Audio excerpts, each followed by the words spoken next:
കൂടെ വായിച്ചവർ. നമ്മുടെ പേര് രശ്മി, മീനാക്ഷി, പിന്നെ മുരളി, പിന്നെ അനന്തകൃഷ്ണൻ സംഗീത പാരമ്പര്യമുള്ള ഒരു കുടുംബത്തിലാണ്. പിന്നെ എല്ലാവർക്കും പ്രിയപ്പെട്ട മഹേശ്വരൻ, പിന്നെ ഇദ്ദേഹത്തിൻ്റെ ഗുരുനാഥൻ ബാലൻ,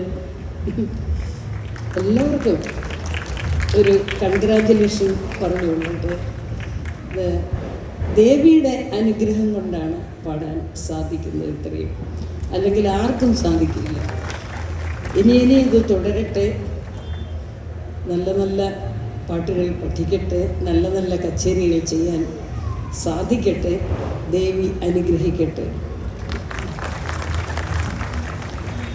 ടീച്ചറോട് എത്ര നന്ദി പറഞ്ഞാലും മതിയാവില്ല. ടീച്ചർ നല്ല വാക്കുകൾക്ക്.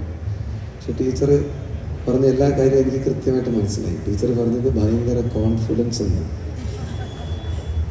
അത് എന്നെ പുകഴ്ത്തിയതാണോ എനിക്ക് നല്ല സംശയമുണ്ട്.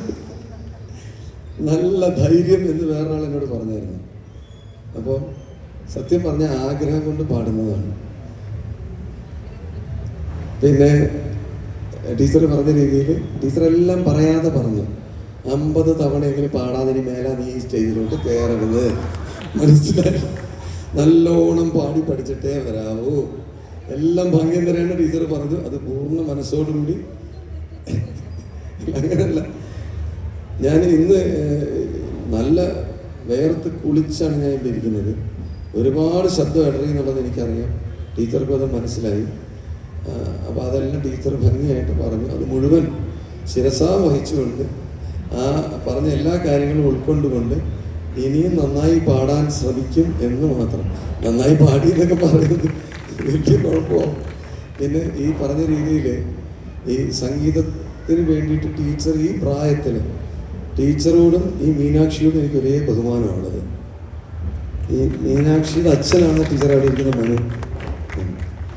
ഈ ടീച്ചറും മീനാക്ഷിയും തമ്മിലുള്ള കോമൺ ഫാക്ടർ ഞാൻ കാണുന്നത്, ടീച്ചർ ഈ പ്രായത്തിലും സംഗീതത്തിന് വേണ്ടി ഒരു വിട്ടുവീഴ്ചയില്ലാതെയാണ് ടീച്ചർ പ്രവർത്തിക്കുന്നത്. ഈ മീനാക്ഷി അതുപോലെയാണ്. മീനാക്ഷിക്ക് ആദ്യം വന്നപ്പോൾ മീനാക്ഷിയുടെ അച്ഛൻ മീനാക്ഷിയോട് പറഞ്ഞു, ADGP ആണ്, സൂക്ഷിക്കണം എന്നൊക്കെ പറഞ്ഞു. മീനാക്ഷിക്ക് യാതൊരു പ്രശ്നമില്ല. എന്നോട് ചോദിച്ചു, കാനഡയിൽ തുടങ്ങി ഭാഗ്യശ്രീയിലാണല്ലോ അവസാനിക്കുന്നത്, എന്തുവാ ചോദിക്കുക. ഒരു വിട്ടുവീഴ്ചയില്ലാത്ത ആൾക്കാർ. അതുപോലെ തന്നെ മഹേശ്വരനും അനന്തകൃഷ്ണനും എല്ലാം ഒരു വിട്ടുവീഴ്ചയില്ലാതെ മുരളി സംഗീതത്തിന് വേണ്ടി ജീവിതം ഒഴിഞ്ഞു വെച്ചവരാണ്. അങ്ങനെയുള്ളവരുടെ കൂട്ട്. പിന്നെ പന്തളം ബാലൻ ഗുരുസ്ഥാനത്ത് അദ്ദേഹം വന്ന് എനിക്ക് ധൈര്യം അദ്ദേഹം തന്നെന്നുള്ളതിനെ കുറിച്ച് സംശയമില്ല. പാട് സാറേ, ഒരു കുഴപ്പമില്ല എന്നാണ് പറഞ്ഞത്. പാടി പൊളിഞ്ഞ സാരമില്ല എന്ന് പറഞ്ഞ് നെഞ്ചോട് ചേർത്ത് നിർത്താൻ ആൾക്കാരുണ്ട്. ഇപ്പം ടീച്ചർ ഞാനും കൂടെ വേറൊരു വലിയ പദ്ധതി ഇട്ടിട്ടുണ്ട്. അതും കൂടി ഈ തരുണത്തിൽ പറയാം. അതായത് കർണാടക സംഗീതം സാമാന്യ ജനങ്ങൾക്ക് ആസ്വദിക്കാൻ പറ്റുന്ന രീതിയിൽ സിനിമാ ഗാനങ്ങളിലൂടെ അവതരിപ്പിക്കാനായിട്ടുള്ള ഒരു പദ്ധതി ടീച്ചർ ആവിഷ്കരിച്ചിട്ടുണ്ട്. അതിൽ എന്നെ ഒരു മകനെ പോലെ കൂടെ കൂട്ടിയിട്ടുണ്ട്. എന്നെ ശ്രീജിത്ത് സാറേ എന്നൊക്കെ വിളിച്ച് എന്നെ കുറേ അവമാനിച്ചതാണ് ടീച്ചർ.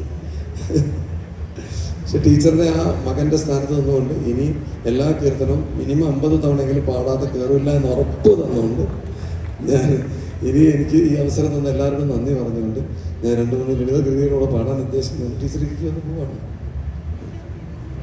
ശരി, സന്തോഷം.